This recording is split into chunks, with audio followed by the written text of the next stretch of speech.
Hi, everyone. I wanted to give you a little bit of political and historical background before you dive into this week's readings on Asian contextual theology to really help you understand why these Asian theologies look the way they do, why they're varied, and kind of one of the common themes that connects them. There, of course, we're talking about Asia this week, Asian theology, and again, we need to admit that Asia, as a context, is really an impossibly large category. It spans from South Asia, East Asia, Southeast Asia, Western Asia, communities that are shaped by really entirely different languages, different cultures, religions, histories. So what in the world can possibly connect them, particularly like background or background context? Part of the answer for that is colonialism. And so I wanted to share a little bit about colonialism and post-colonialism as one of the background elements that shapes Asian contextual theology, a theme perhaps across these different contexts. So beginning in the 16th century and accelerating really even into the 19th or 20th century, virtually every region of Asia came under some form of European colonial control, or they faced intense colonial pressure. The Portuguese, some examples of this would be the Portuguese arriving in India and Southeast Asia in the early 1500s. The Dutch built this empire across what is now Indonesia. British colonized the Indian subcontinent and parts of Southeast Asia and Hong Kong. The French controlled what is called Indochina, present-day Vietnam, Cambodia, Laos. The Spanish colonized the Philippines for over 3 centuries, and then America came in and started a war, took over in a war, and then colonized the Philippines for a period of time as well. So East Asia, that's kind of a brief of sort of these European or Western influences trying to control. But East Asia also, there's a further story to colonial control. China was never formally colonized, but it was humiliated through being forced into unequal treaties, carved into spheres of influence, and oftentimes it was subjected to foreign extraction. So a lot of foreign pressure on it and resources being extracted from China. Japan, interestingly, became a colonial power itself and expanded aggressively into Korea, Manchuria, across the Pacific for a period of time. So in this sense, Asian colonialism isn't a single thing.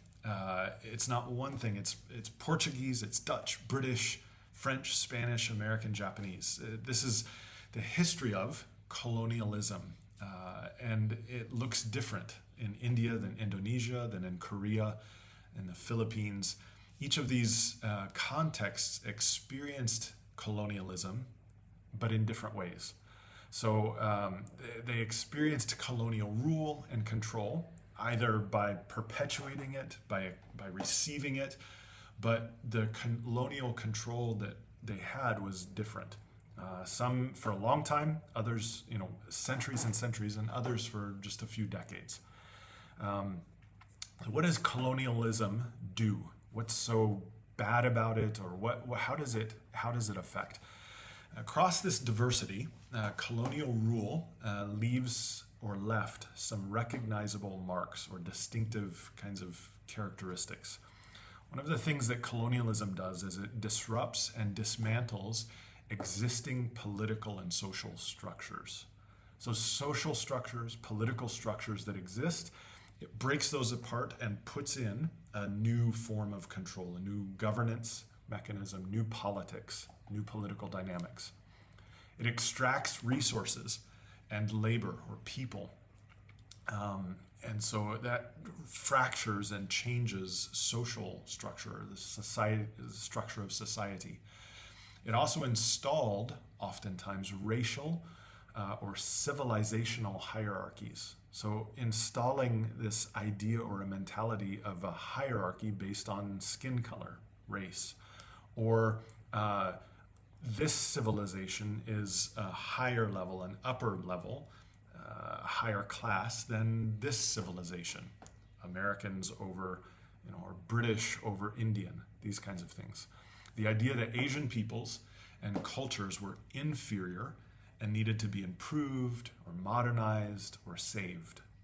And so with that, colonialism in Asia generally also brought Christianity or new forms of Christianity.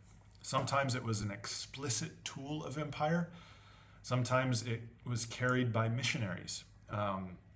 Missionaries who saw themselves working sometimes with colonial power, and in other situations actually against colonial power, where the missionaries were opposing colonization or colonial power.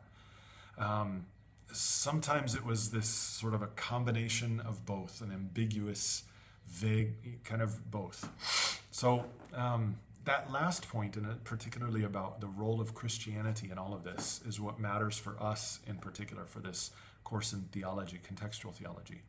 When Asian Christians today ask questions about culture, about identity, and even about the gospel, they're often asking questions about what was handed to us in our thoughts and ideas, patterns of living or organizing society, politics, all of these. What was handed to us by colonizers, and what is actually ours? What is authentically ours? What does Christian faith look like when it's not dressed in Western clothing, when it's something that we have come up with, that we have kind of created in response to the gospel, but not a gospel that's dressed in Western clothes? So this is kind of gives us a bit of background, but there's more. And really in the middle of the 20th century, 1940s, 1950s, formal colonial rule ended across much of Asia. In India, that ended in 1947, Indonesia in 1945, in Vietnam after decades of conflict, after the American-Vietnamese War, Hong Kong in 1997. This political independence, though, didn't mean automatically that everything went back to how it was before colonialism. It didn't automatically produce kind of cultural or theological independence. So this period of kind of post-colonization is called post-colonialism. If you've studied or heard of Edward Said, he did a lot of work around post-colonialism in the Middle Eastern context or Western Asian context. Post-colonialism, as both a historical condition and an intellectual movement, asks this question: what does it mean to think, to speak, and to believe after empire? What colonial assumptions are still embedded in our institutions, the categories, the ways we organize how we think, the ways we read the Bible even? So Asian theologians take this question, or this series of questions, really seriously. You'll see them surfacing this question in different ways in the readings that we look at this week, whether it's South Asian theologians rethinking caste and dignity, this hierarchy based on ritual pollution, or a reflection on what it means for Christianity to travel east along ancient trade routes long before European colonialism ever arrived. That article in itself about Syriac Christianity arriving in China is an effort to rethink Christianity and the presence of Christianity in China pre-colonial pressure. So this background, this is one contextual element, colonialism and post-colonialism, for us to keep in mind as we think about the background to Asian contextual theologies, how colonialism and this European imposition, also Asian imposition, just the experience of colonialism And then the response to colonialism, this newfound independence and trying to sort through what's ours and what's been imposed on us, thought-wise, theologically even, provides us a bit of context, a bit of background for this week's readings and trying to make sense of these. So I hope this is helpful, and we'll see you in other elements of the unit.